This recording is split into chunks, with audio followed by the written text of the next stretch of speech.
और ऐसा ही होता है। ऊंटों पर लगी तोपों को जब चलाया जाता है तो इब्राहिम की तोपों और सेना को भी भारी नुकसान होता है। फिर ऊंटों पर लगी तोपों को दूसरी जगह ले जाया जाता है जिससे दुश्मन उनकी जगह भांपकर उन्हें नष्ट न कर सके।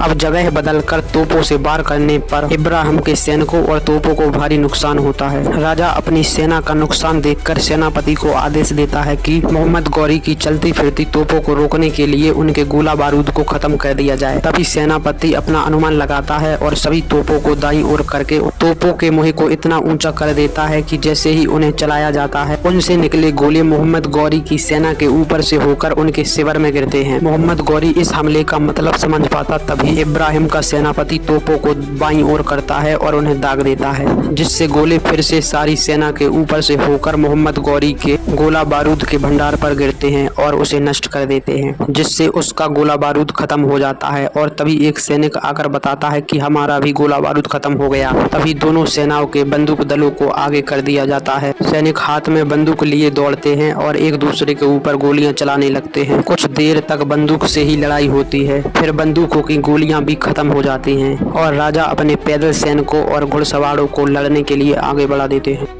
जिससे कुछ ही देर में दोनों सेनाएं भारी तेजी से एक दूसरे से भिड़ जाती हैं और कई घुड़सवार गिर जाते हैं। कई सैनिक हाथी पर बैठकर तीर चलाते हैं, कई सैनिक तलवार से युद्ध करते हैं।